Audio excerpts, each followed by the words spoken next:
Legal പ്രസത്തിലേക്ക് സ്വാഗതം. എന്താണ് പട്ടയം? എന്തിനാണ് പട്ടയം? എത്ര തരം പട്ടയമുണ്ട്? ഓരോ പട്ടയത്തിലും എന്തെല്ലാം അവകാശം നമുക്ക് ലഭിക്കും, എന്തെല്ലാം അവകാശം ലഭിക്കില്ല? പട്ടയത്തിൽ എന്തെല്ലാം ദോഷം ഒളിച്ചിരിക്കുന്നുണ്ട്? പട്ടയഭൂമി വാങ്ങുമ്പോൾ പണി കിട്ടുമോ? എങ്കിൽ ഇത് എങ്ങനെ നേരത്തെ കണ്ടുപിടിക്കാം? എന്നിങ്ങനെയുള്ള ചില സാധാരണ നിയമകാര്യങ്ങളാണ് ഇന്ന് പരിശോധിക്കുന്നത്. This is legal prism, law made easy.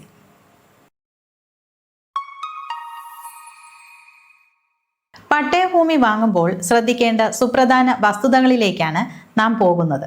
അതിലേക്ക് വരണമെങ്കിൽ നമ്മുടെ നാട്ടിലെ ഭൂമിയുടെ അവകാശ ബന്ധങ്ങളിലേക്ക് ചെറിയൊരു യാത്ര നടത്തേണ്ടതുണ്ട്. ലാൻഡഡ് പ്രോപ്പർട്ടി രാജ്യത്തിൻ്റെ റിസോഴ്സ് ആണല്ലോ.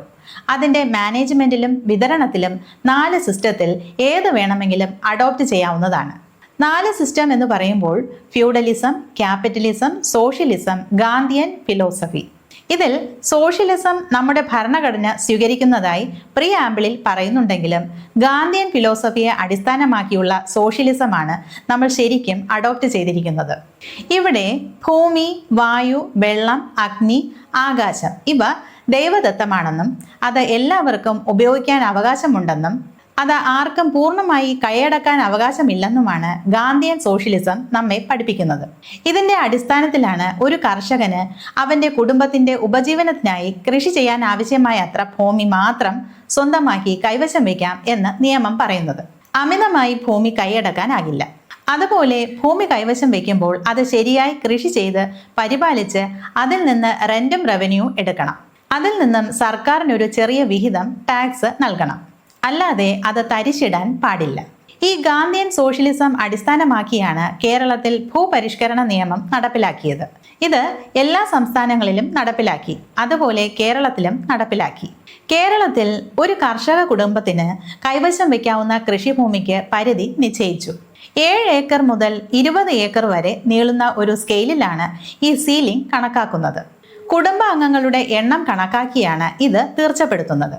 സീലിംഗ് പരിധി 15 ഏക്കർ ആണെന്ന് തീരുമാനിക്കുകയാണെങ്കിൽ ആ കുടുംബത്തിന് 15 ഏക്കറിലധികം ഭൂമി കൈവശം വയ്ക്കാൻ ആകില്ല.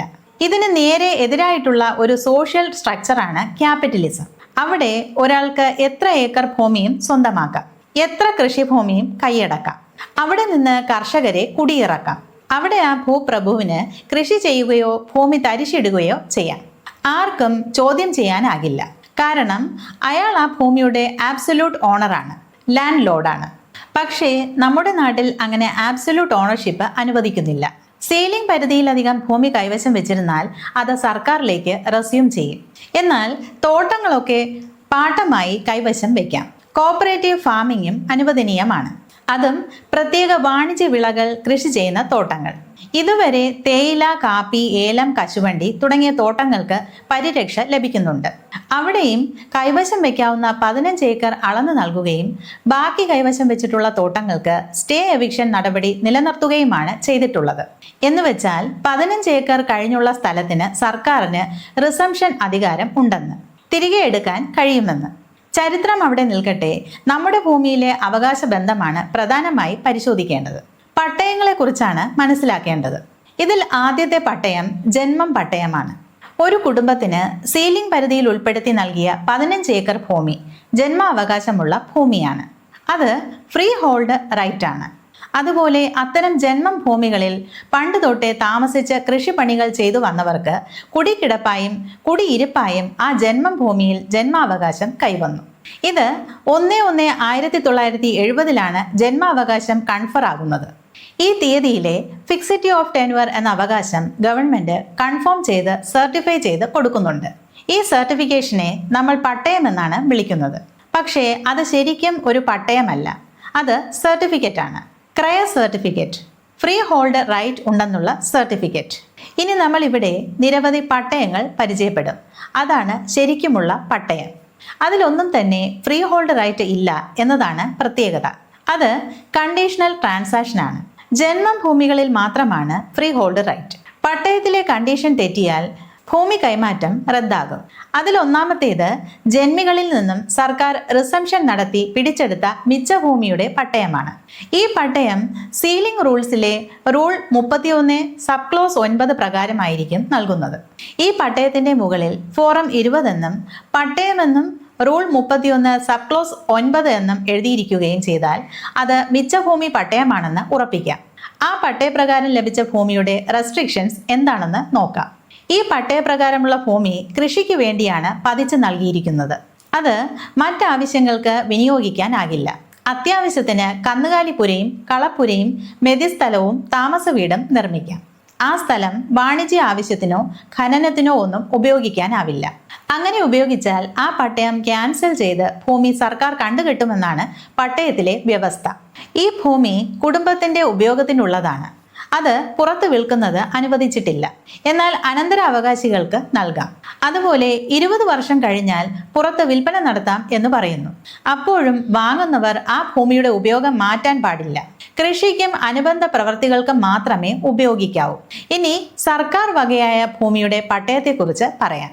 സർക്കാരിന്റെ ഉടമസ്ഥതയിലുള്ള കൃഷിയുക്തമായ ഭൂമിയെ തരിശു ഭൂമി എന്നാണ് പറയുന്നത്. ഇങ്ങനെ കൃഷിയുക്തമായ ഭൂമി ആവശ്യക്കാർക്ക് സർക്കാർ നേരിട്ട് പതിച്ചു നൽകുന്നു.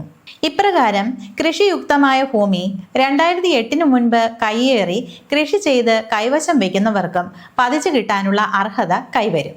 അതുപോലെ ഭൂമി കൈവശമില്ലാത്തവർക്കും സർക്കാർ ഭൂമി പതിച്ച് നൽകും. ഭൂമി കൈവശമുള്ളവർക്ക് ഭൂമി പതിവ് ചട്ടങ്ങൾ കേരളം അനുസരിച്ച് ചട്ടം 9 സബ് ക്ലോസ് 2 പ്രകാരമാണ് പട്ടയം നൽകുന്നത്. അതിൻ്റെ ഫോറം നമ്പർ അനുബന്ധം 2 എന്നാണ് കാണപ്പെടുന്നത്. ഭൂമി കൈവശമില്ലാത്തവർക്ക് നൽകുന്ന പട്ടയം ഫോറം നമ്പർ അനുബന്ധം 2A എന്നായിരിക്കും. ഈ പട്ടയങ്ങളുടെ പ്രത്യേകത ഭൂമി നേരത്തെ കൈവശം ഉണ്ടായിരുന്നവർക്ക് പട്ടയം കിട്ടിയാൽ ഉടനെ സ്ഥലം വിൽക്കാൻ കഴിയും എന്നതാണ്. എന്നാൽ പട്ടയം ഫോറം നമ്പർ അനുബന്ധം 2A പട്ടയമാണെങ്കിൽ ആ സ്ഥലം പട്ടയം കിട്ടിയ തീയതി മുതൽ 20 വർഷത്തേക്ക് വിൽപ്പന തടഞ്ഞിരിക്കുന്നു. ആ സമയത്ത് പട്ടയ സ്ഥലം നമ്മൾ വാങ്ങിയാലും ആ കൈമാറ്റത്തിന് വിലയുണ്ടാകില്ല. അങ്ങനെയുള്ള പട്ടയസ്ഥലം വാങ്ങാതിരിക്കുന്നതാണ് നല്ലത്. കൂടാതെ ഇത്തരം പട്ടയങ്ങളിൽ 15ഓളം കണ്ടീഷൻസ് പറഞ്ഞിരിക്കും. അത് വയലേറ്റ് ചെയ്താലും പട്ടയം റദ്ദ് ചെയ്ത് സ്ഥലം തിരികെ എടുക്കും. ഈ പട്ടയം പഞ്ചായത്ത് പ്രദേശത്ത് നൽകുന്നതാണ്. മുനിസിപ്പൽ നഗരപ്രദേശങ്ങളിൽ 1995 പ്രത്യേക പതിവ് ചട്ടങ്ങളാണ് നിലവിലുള്ളത്. ഇവിടെ റൂൾ 10 പ്രകാരം ഫോറം 4 പട്ടയം തയ്യാറാക്കുന്നത്. അത് പട്ടയത്തിന്റെ മുകളിൽ എഴുതിയിരിക്കും. ഈ ഫോറത്തിലുള്ള പട്ടയമാണെങ്കിൽ ആ സ്ഥലം 12 വർഷത്തേക്ക് കൈമാറ്റം ചെയ്യുന്നതിന് വിലക്കുണ്ട്. 12 വർഷം കഴിഞ്ഞാൽ വിൽപ്പന നടത്താം. ഈ പട്ടയത്തിലും മരം വെട്ടുന്നതിന് നിയന്ത്രണമുണ്ട്. ഖനന പ്രവർത്തനമൊന്നും പാടില്ല. വ്യക്തികൾക്ക് ജില്ലാ കളക്ടറും സ്ഥാപനങ്ങൾക്ക് സർക്കാർ നേരിട്ടുമാണ് പട്ടയം നൽകുന്നത്. അനുമതി വാങ്ങി മാത്രമേ മരം വെട്ടാനാകൂ. ഇനി ചട്ടം 9 സബ് ക്ലോസ് 3 ഫോറം 6 ഒരു പട്ടയം കാണുകയാണെങ്കിൽ നമ്മൾ തിരിച്ചറിയണം അത് വനഭൂമി പട്ടയമാണെന്ന്. നമ്മുടെ രാജ്യം അതീവ ദാരിദ്ര്യത്തിൽപ്പെട്ട് കഴിഞ്ഞിരുന്ന ഒരു കാലമുണ്ടായിരുന്നു. അക്കാലത്ത് കൃഷിയുക്തമായ വനഭൂമിയിലേക്ക് കുടിയേറുന്ന കർഷകരെ സർക്കാർ പ്രോത്സാഹിപ്പിച്ചിരുന്നു. അങ്ങനെ മലയോര മേഖലയിലേക്ക് കുടിയേറിയ കർഷകർക്ക് പട്ടയം നൽകിയിരുന്നു. ആ പട്ടയങ്ങളിൽ അനുബന്ധം, പട്ടയം, റൂൾ 6 കാണുക എന്നിങ്ങനെ മാത്രമേ ടൈറ്റിൽ എഴുതിയിരുന്നുള്ളൂ.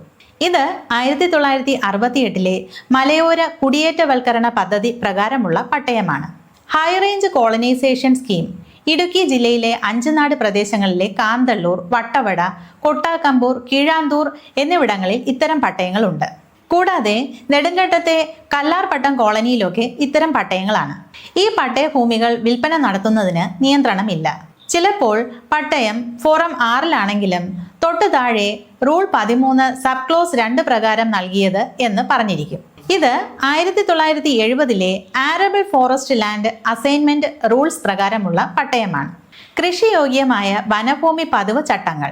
ഇവിടെയും കൃഷിക്കും വീട് കെട്ടുന്നതിനും മാത്രമേ ഭൂമി ഉപയോഗിക്കാവൂ എന്നതാണ്. 12 വർഷത്തേക്ക് കൈമാറ്റം പാടില്ല എന്ന നിബന്ധനയുണ്ട്. അത് കഴിഞ്ഞാൽ വിൽക്കാം. കൃഷി ചെയ്യാതെ വെറുതെ ഇട്ടിരുന്നാൽ പട്ടയം ക്യാൻസൽ ആകും. പിന്നീട് 1980 ഫോറസ്റ്റ് കൺസർവേഷൻ ആക്ട് വരുന്നു. അതോടെ കുടിയേറ്റ കർഷകരെ കുടിയിറക്കുന്ന സ്ഥിതി വരികയാണ്. അവിടെ 1/1/1977 തീയതി കട്ട് ഓഫ് ഡേറ്റായി തീർച്ചപ്പെടുത്തി പട്ടയം നൽകുകയാണ്. ഈ പട്ടയം ഫോറം 6-ലാണ് നൽകുന്നത്. ഈ പട്ടയത്തിലെ പ്രത്യേകത അതിലെ നിരവധി എണ്ണം ഫോറസ്റ്റ് മരങ്ങൾ റിസർവ് ചെയ്തിരിക്കും എന്നതാണ്. പട്ടയ കക്ഷി ആ മരങ്ങൾ സംരക്ഷിക്കണം. അത് നഷ്ടപ്പെടുത്തിയാൽ ലയബിലിറ്റി വരും.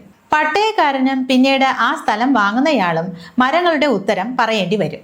ഈ പട്ടയം ലഭിച്ച ഭൂമി കൃഷിക്കാണ് ഉപയോഗിക്കേണ്ടത്. അവിടെ വീട് നിർമ്മിക്കുന്നതിന് തടസ്സമില്ല. അതുപോലെ കടമുറി നിർമ്മിക്കുന്നതും തടസ്സമില്ല. മറ്റ് ആവശ്യങ്ങൾക്ക് ഉപയോഗിക്കുന്നുവെങ്കിൽ പട്ടയം റദ്ദ് ചെയ്ത് സ്ഥലം തിരികെ എടുക്കുമെന്നാണ് വ്യവസ്ഥ. ഇവിടെ പട്ടയ വസ്തു അവകാശികളിലേക്ക് മാത്രമേ കൈമാറിയിരുന്നുള്ളൂ. അത് പിന്നീട് നീക്കി ആർക്ക് വേണമെങ്കിലും കൈമാറാം എന്ന വ്യവസ്ഥ ഉണ്ടാക്കി. പക്ഷേ കൃഷിക്കും ഹൗസ് സൈറ്റിനും ഷോപ്പ് സൈറ്റിനും മാത്രമേ ഉപയോഗിക്കാവൂ എന്ന വ്യവസ്ഥയിൽ മാറ്റമില്ല. ക്വാറിയിങ് ഒന്നും പാടില്ല. ഇനി നമ്മൾ വാങ്ങാൻ ഉദ്ദേശിക്കുന്ന ഭൂമിക്ക് പട്ടയമുണ്ട്. ഫോറം 7-ലാണ് പട്ടയം. അവിടെ റൂൾ 17 പ്രകാരം നൽകിയ പട്ടയം എന്ന് പറഞ്ഞിട്ടുണ്ടെങ്കിൽ ശ്രദ്ധിക്കണം. അത് വ്യാവസായിക ആവശ്യങ്ങൾക്ക് ഉപയോഗിക്കുന്നതിന് മാത്രമായി പതിച്ചു നൽകിയ ഭൂമിയാണ്. അവിടെ കൃഷിയോ ഹൗസ് നിർമ്മാണമോ മറ്റാവശ്യങ്ങളോ നടക്കില്ല. അത് ഇൻഡസ്ട്രികൾ തുടങ്ങുന്നതിന് മാത്രമായി ഉപയോഗിക്കേണ്ട ഭൂമിയാണ്. ഈ ഭൂമി വിൽപ്പന നടത്തുന്നതിന് നിയന്ത്രണമുണ്ട്. പട്ടയമുള്ളത് കൊണ്ട് മാത്രം നമുക്ക് വാങ്ങാവുന്ന ഭൂമിയല്ല. ഈ ഭൂമി 2023 ഇൻഡസ്ട്രിയൽ പർപ്പസ് പതിച്ചു നൽകൽ ചട്ടം അനുസരിച്ച് കണ്ടീഷനുകളോടെ ഏറ്റുവാങ്ങാവുന്നതാണ്. പട്ടയഭൂമി എന്ന് പറഞ്ഞ് വാങ്ങാനായി പോകുമ്പോൾ പട്ടയം ഫോറം 4-ലായിരിക്കുകയും പട്ടയം എന്നതിനു പകരം സന്നത്ത് എന്ന് എഴുതിയിരിക്കുകയും ചെയ്താൽ അത് ശരിക്കുമുള്ള പട്ടയമല്ല എന്നും റബ്ബർ പ്ലാന്റേഷൻ ചെയ്യുന്നതിന് നൽകുന്ന പട്ടയമാണെന്ന് മനസ്സിലാക്കണം. ഫോറം 2-ലുള്ള ലീസായും ഇങ്ങനെ ഭൂമി റബ്ബർ കൃഷിക്ക് നൽകാറുണ്ട്. ഇത് വിൽപ്പന നടത്താവുന്ന ഭൂമിയല്ല. ഇവിടെ നിന്ന് പാറ ഖനനം ചെയ്യാൻ അനുവദിക്കണമെന്ന ആവശ്യം വളരെ നാളായി നിലനിൽക്കുന്നു. പക്ഷേ അനധികൃതമായി പാറ ഖനനം ചെയ്ത സ്ഥലമാണെങ്കിൽ അതിനുള്ള ബാധ്യത സ്ഥലം വാങ്ങുന്നവർക്ക് വന്നു ചേരും. ഇനി പട്ടയം ഫോറം C-ലായിരിക്കുകയും റൂൾ 13 പ്രകാരം നൽകിയ പട്ടയമെന്ന് പറയുകയും ചെയ്യുകയാണെങ്കിൽ അത് 1963 പ്രത്യേക ലാൻഡ് സെറ്റിൽമെന്റ് ചട്ടങ്ങൾ പ്രകാരം കർഷകർക്ക് പതിച്ചു നൽകിയ ഭൂമിയാണെന്ന് കണക്കാക്കണം.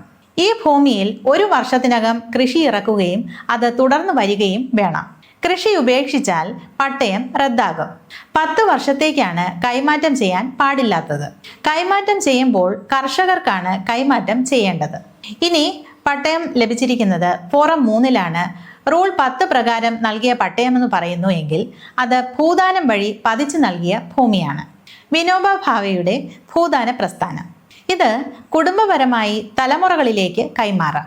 പക്ഷേ വിൽപ്പന പരിപൂർണമായി തടഞ്ഞിരിക്കുന്നു. ഇത്തരം പട്ടയഭൂമിയിൽ ഉൾപ്പെട്ട ഭൂമി വാങ്ങിയാൽ പണി കിട്ടി എന്ന് കരുതിയാൽ മതി. അടുത്ത പട്ടയം അനുബന്ധം 2 റൂൾ 7 പ്രകാരം നൽകിയതെന്ന് പറഞ്ഞിരിക്കുന്നുവെങ്കിൽ അത് 1971 സഹകരണ കോളനി അധിനിവാസ പദ്ധതി പ്രകാരമുള്ള സ്ഥലമാണ്. ഇതിൽ പ്രധാനം എക്സ് സർവീസ്മെൻ കോളനിയാണ്. ഈ സ്ഥലം കൈമാറ്റം ചെയ്യുന്നതിന് നിയമ തടസ്സമില്ല.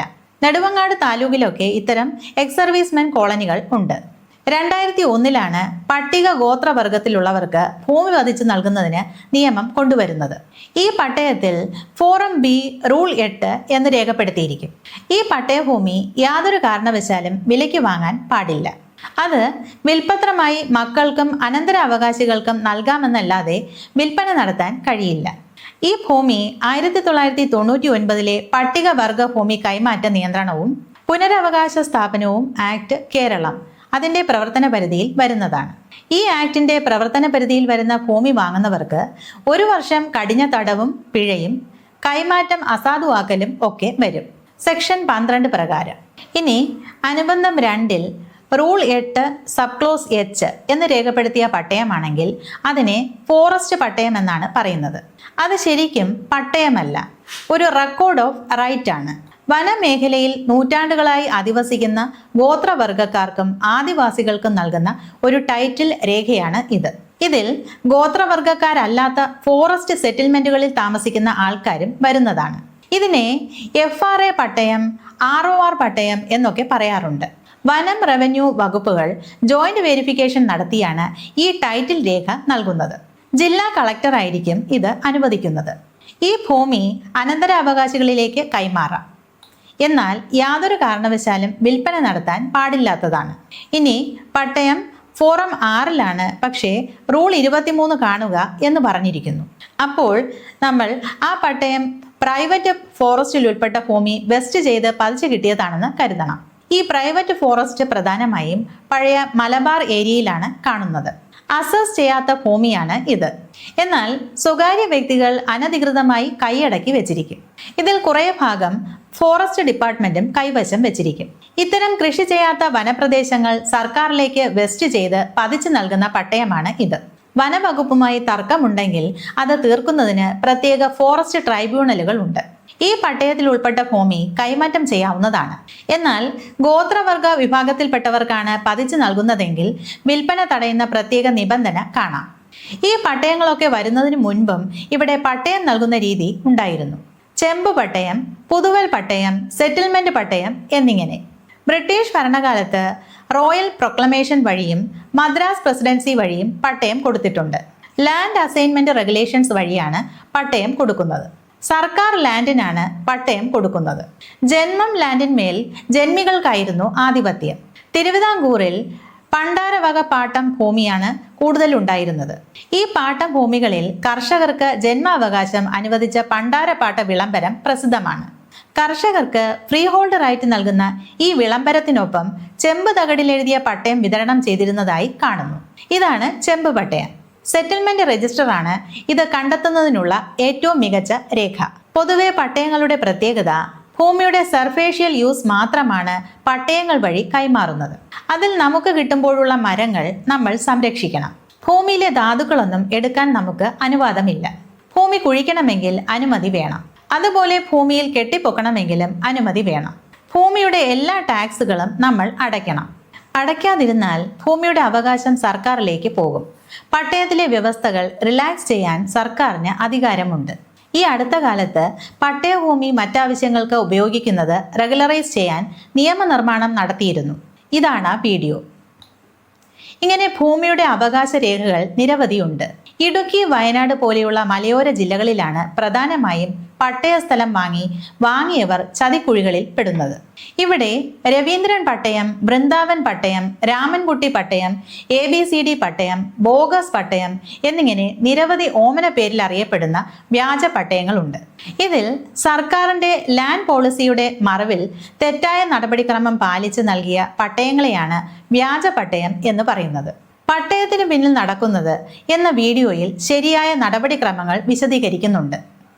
ഇതാണ് വീഡിയോ. അസൈനബിൾ ലിസ്റ്റിൽ ഉൾപ്പെടുത്തി അസൈൻമെന്റ് കമ്മിറ്റി അംഗീകരിച്ച് ശരിയായ നടപടിക്രമം പാലിച്ചു നൽകിയ പട്ടയം അത് ജനുവിനായിരിക്കും. അത് നൽകിയ ഓഫീസിലെ നമ്പർ 2 രജിസ്റ്ററിൽ നിന്ന് വ്യക്തമായി തിരിച്ചറിയാം. പട്ടയത്തിന്റെ നിജസ്ഥിതി സർട്ടിഫിക്കറ്റ് നൽകുന്ന രീതിയും ഉണ്ട്. പട്ടയ ഫയലിന്റെ പകർപ്പെടുത്ത് സൂക്ഷിക്കുന്നതും നല്ലതാണ്. പട്ടയത്തിന്റെ കാതലായ രേഖ അസൈൻമെന്റ് ഓർഡറാണ്. പട്ടയം ടാക്സ് ഫിക്സ് ചെയ്യുന്ന ഒരു പേപ്പർ മാത്രമാണ്. അസൈൻമെന്റ് ഉത്തരവ് വെച്ചാണ് ആധാരം എഴുതി വസ്തു കച്ചവടം നടത്തേണ്ടത്. അതിലെ വ്യവസ്ഥകളാണ് വസ്തു വാങ്ങുന്നവർ പാലിക്കേണ്ടത്. കാന്തള്ളൂർ, വാഗമൺ ഏരിയകളിലൊക്കെ പട്ടയസ്ഥലം കുറഞ്ഞ വിലയ്ക്ക് വിൽക്കുന്നു എന്ന് പരസ്യം കാണുമ്പോൾ ഒരു വട്ടമല്ല 2 വട്ടം ചിന്തിച്ചിട്ട് മുന്നോട്ട് പോകാം. കൂടുതൽ വിവരങ്ങൾ മറ്റൊരു വീഡിയോയിൽ പറയാം. ഈ വീഡിയോ ഷെയർ ചെയ്ത് സഹായിക്കുമല്ലോ. Thank you. This is legal prism, law made DC.